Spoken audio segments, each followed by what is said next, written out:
Richard Hale here. When a Speaker of the House can't pass a funding bill with his own party's votes, that's not just dysfunction. It's a warning sign. And when the President of the United States is publicly pleading on social media for his own members to fall in line, something deeper is happening. This isn't just about Mike Johnson. It's about power. It's about control. And it's about whether Donald Trump still commands the loyalty that once defined his grip on the Republican Party. Tonight, we're breaking down the funding crisis, the internal rebellion, the public attacks, and what all of it reveals about the shifting balance of power inside the GOP. If you want sharp political analysis without the spin, hit that like button and subscribe. Because what we're witnessing right now could reshape the 2026 midterms and the future of Republican leadership itself. Let's get into it. Mike Johnson's recent embarrassment isn't solely his personal failure. It's a glaring indicator of Donald Trump's diminishing influence over his own party. Let's be clear. When the Speaker of the House, personally chosen by you, cannot secure votes from within your own ranks and is essentially at the mercy of fringe members and dissenters, it signals a lack of leadership. It's a display of chaos and desperation. And that desperation is now public. This funding debacle isn't merely another legislative hassle. It's a litmus test revealing the emptiness of Trump's control. The emperor is exposed, and more members of his party are starting to acknowledge it openly. This is why Trump is currently imploding on Truth Social, pleading with his party members to align with him. His desperation is evident in his own frantic posts for the world to read. Recently, Trump posted on Truth Social, and I'll share his words because they exemplify political fragility. Trump stated, "I am working hard with Speaker Johnson to get the current funding deal, which passed the Senate last week, to the House and then to my desk for immediate signing into law. We need the government open, and I hope all Republicans and Democrats will support the bill and send it to my desk without delay." Read that again. I hope. This is pleading. This isn't the authoritative figure who could once bend his party to his will with a mere phone call. This is a politically impotent president begging his own party not to humiliate him further. And notice the phrasing quite frankly past the Senate. He's trying to create a sense of urgency to make it sound inevitable, when in reality he knows the House is in open rebellion, but it gets better or worse depending on your viewpoint. Trump continued, "There can be quite frankly no changes at this time, no changes." He's not bargaining. He's not even pretending to wield influence.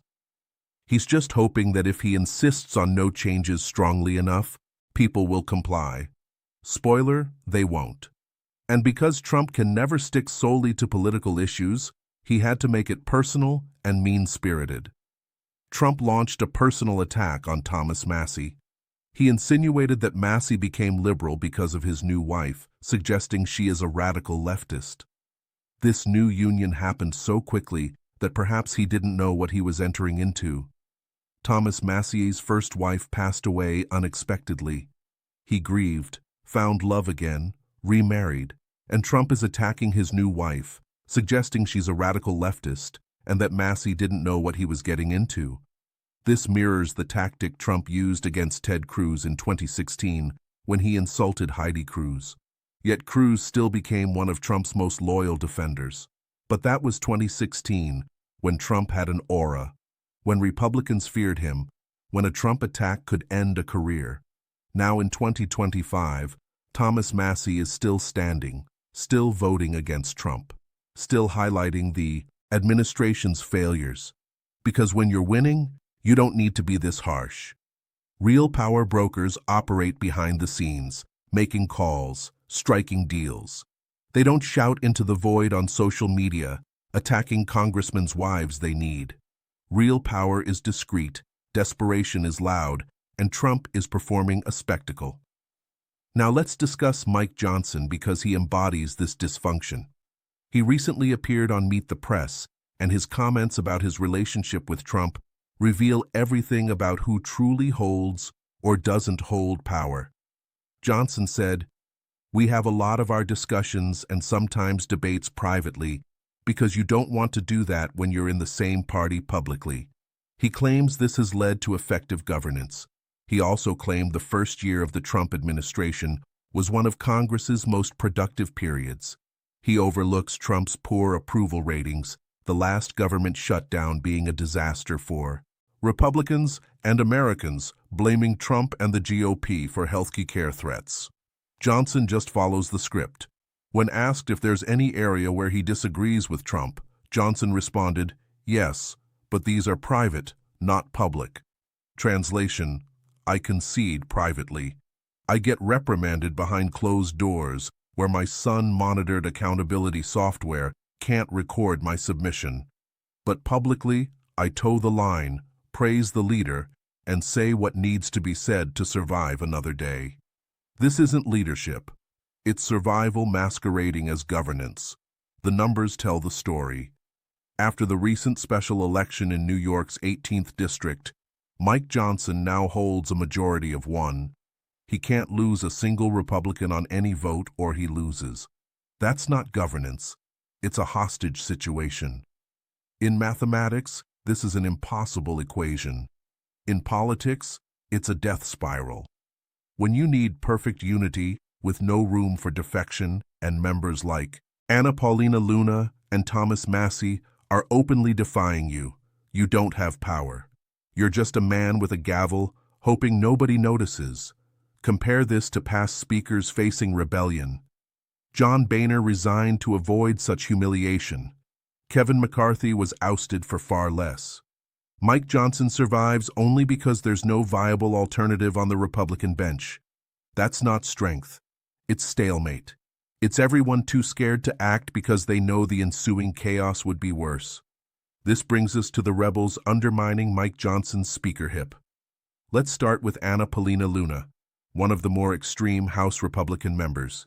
She decided that now, amid a government funding crisis, is the perfect time to hold the process hostage. Luna demands the inclusion of the SAVE Act in the funding package. For those unfamiliar, the SAVE Act requires proof of citizenship to vote. Never mind existing laws requiring voter eligibility. Verification at registration. Never mind that non-citizen voter fraud is statistically negligible. Luna wants this poison pill in the essential funding legislation and is willing to shut down the government for it. Here's the leverage. Mike Johnson needs her vote. He can't afford to lose her. So, she's not negotiating. She's dictating terms. She's saying, include the SAVE Act or I blow this up. And Johnson, the so-called speaker, has to comply. Senate Majority Leader Chuck Schumer has declared the SAVE Act dead on arrival in the Senate, calling it a poison pill that will kill any legislation it's attached to. He warned that if House Republicans add it to the bipartisan package, it will lead to another protracted Trump government shutdown. Normally, I'd question Schumer's resolve to hold that line. Democrats have a history of last-minute compromises, even when they hold all the cards. But in this case, I think Schumer might stand firm. Here's why. The shutdowns. Politics would devastate Republicans. The last shutdown earlier this year was catastrophic for Trump and the GOP. They thought they could control the message, blame Democrats, scare Americans with tales of immigrants stealing health care, paint Hockey Jeff as soft on border security. Then they saw the polls. Americans overwhelmingly blamed Republicans, blamed Trump, saw through the theatrics, and recognized Trump was holding their health care hostage to fund his immigration crackdown. This shutdown would be the same, only worse. Because now, we have ICE agents patrolling streets, shooting American citizens in places like Minneapolis. We have Epstein documents dropping, showing deeper Trump connections to elite pedophiles. We have an economy flashing warning signs with recession fears returning to the discourse. So when Trump posts, we cannot have another long, pointless, and destructive shutdown that will hurt our country so badly, one that will not benefit Republicans or Democrats. Notice that phrasing. He's trying to frame this as mutual political pain, knowing full well Republicans would bear the brunt of the blame. He's trying to scare Democrats into aiding him, saving Trump from his own party's chaos. And Democrats should let him flounder. Don't interrupt an enemy while they're self-destructing. This isn't just a legislative crisis. It's a legitimacy crisis. It's Trump losing control on multiple fronts, and the cracks are widening into chasms. Let's consider the Epstein documents. New releases continue emerging, worsening the situation for Trump. We're seeing more evidence of his social connections to Epstein. More photos, flight logs, depositions painting a disturbing picture. Trump can't silence this story. It keeps leaking, eroding whatever moral high ground he imagined he had. Then there's ICE. Trump thought his immigration crackdown would be his signature achievement, the unifying issue for his base. Then ICE agents killed American citizens in Minneapolis. Suddenly, the narrative shifted. Americans started questioning accountability, oversight, wondering if this Gestapo-style enforcement was what they signed up for. Trump has no good answers, so he blusters and moves on, hoping people forget. The economy is another concern. Consumer confidence is shaky. The stock market is volatile. Economists are whispering recession again. Trump promised economic prosperity. And if that promise breaks, if Americans feel financial strain, his approval ratings won't just dip, they'll plummet. Recent polling shows Trump underwater with independents. Republican donors are expressing private concerns. Reports indicate major GOP fundraisers having quiet conversations about Trump's liability heading into the 2026 midterms. Even conservative media outlets, usually supportive, are starting to publish more skeptical coverage. Not outright opposition yet, but skepticism, hedging, the first signs of a fracturing coalition. When you've lost your funding base, you're not just falling. You've already fallen. You just haven't hit the ground yet. And there's Thomas Massie. Trump's decision to attack Massie is one of the most politically irrational moves recently. Massie, a libertarian-leaning Republican from Kentucky, has consistently opposed Trump administration priorities. He opposed the last funding deal, criticized Trump's foreign policy, questioned administration spending. He's been a thorn in Trump's side. Trump's response is to attack Massie's wife and invest millions to primary him. Miriam Aden, a casino magnate and major GOP donor, is reportedly funding a primary challenger in Massie's district because Massie won't conform. But here's the strategic insanity. Mike Johnson has a one-vote majority. He can't afford to lose Massie. Yet Trump just declared war on him, giving Massie every incentive to be more obstructive, to team up with Democrats just to spite the administration. You don't attack someone you need. You don't publicly humiliate someone whose vote you'll need soon unless you've lost all political rationality, unless you're driven purely by emotion, ego, and a desperate need to punish dissenters. That's where Trump is now. He's not playing chess. He's flipping the board because he's losing. The broader pattern is crucial here. More Republicans are willing to break ranks. Massie isn't alone.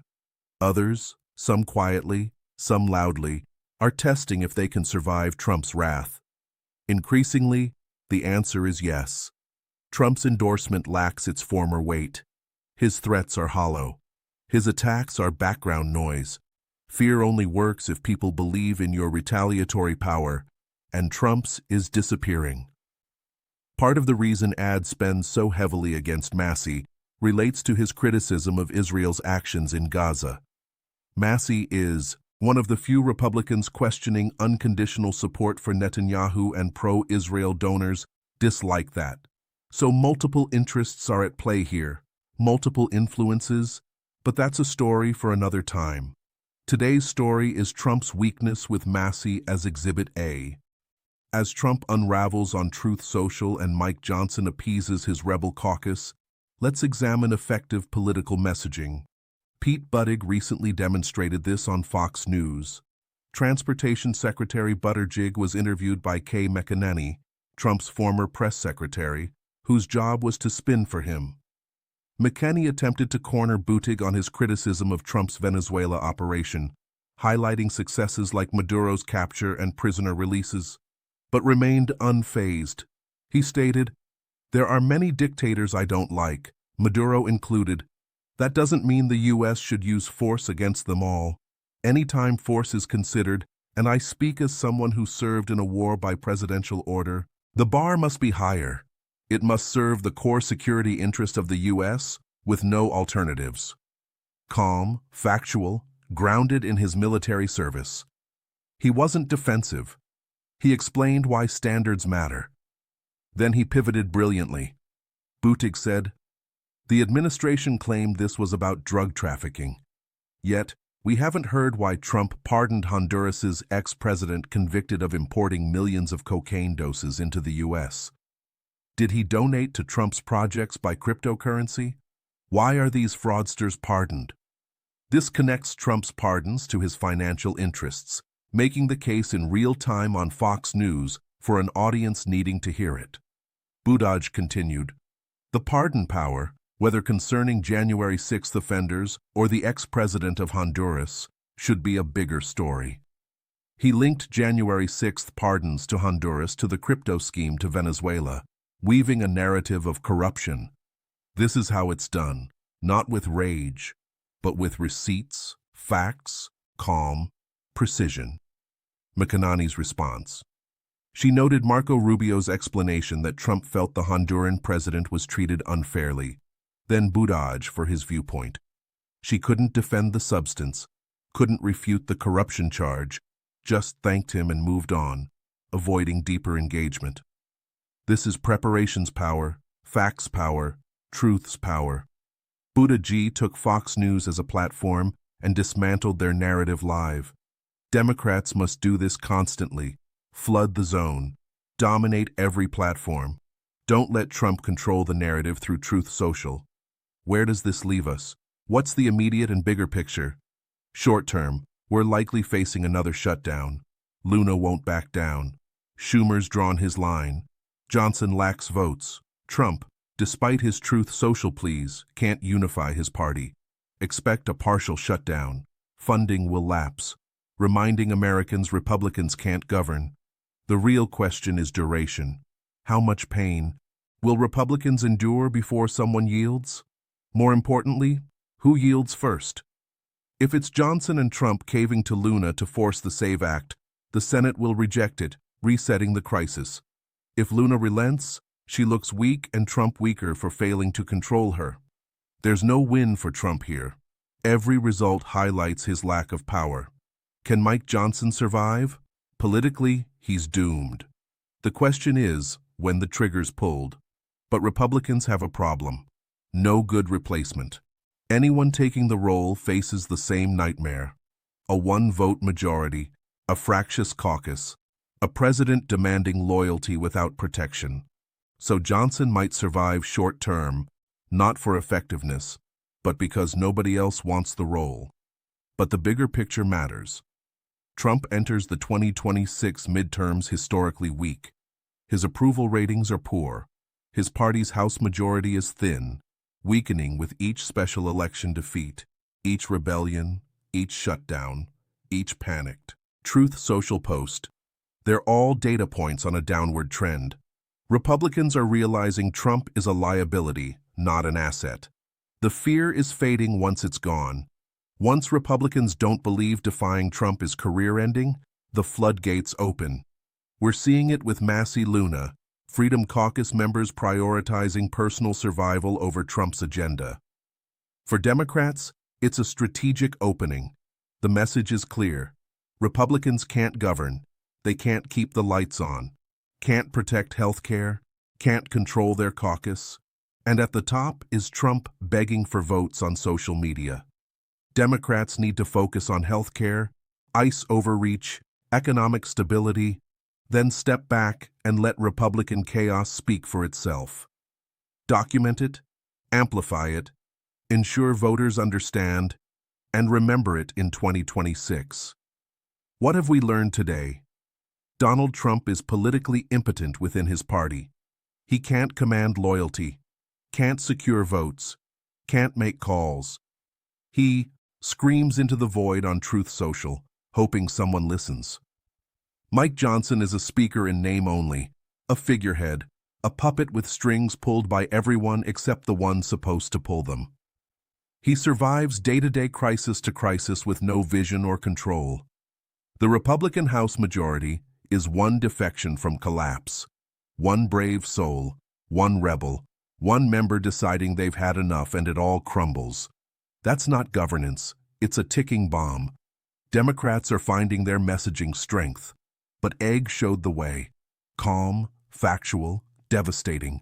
Connect the corruption, prosecute the case, don't back down, even on Fox News. In my years of political analysis, rarely have I seen a president this weak so early in a term. Richard Nixon in 1974 was weaker, but that followed Watergate impeachment. Overwhelming evidence. Trump is this week in early 2025, barely a month in with no major scandal, just the weight of incompetence and cruelty. The question isn't if Trump's power will erode further. It will. The question is, how fast, how quickly will Republicans realize aligning with Trump is political suicide? How quickly will donors withdraw support? How quickly will the base become disillusioned? Every attack on his party, every gravel before rebels, every social media plea answers that question. The erosion is speeding up.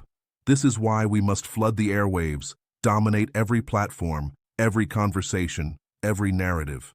Republicans want to spin failures as triumphs gaslight Americans into thinking chaos is order, weakness is strength. Trump is still the strong man of 2016. Our job, your job, my job, is to prevent that.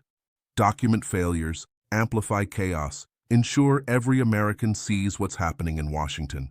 Make them understand this isn't normal, isn't sustainable, is a party in free fall, led by a panicking president. They're collapsing. We must ensure everyone watches when they hit the ground. If you support this mission, subscribe, like this video, comment with a blue heart to show you're here fighting. They want you silent, demoralized, to think resistance is futile, that Trump is inevitable. But he's not. He's weak, desperate, flailing, and more people see it every day. Keep fighting. Don't let them silence you, gaslight you. Trust your eyes, the evidence, the pattern. Until next time, stay.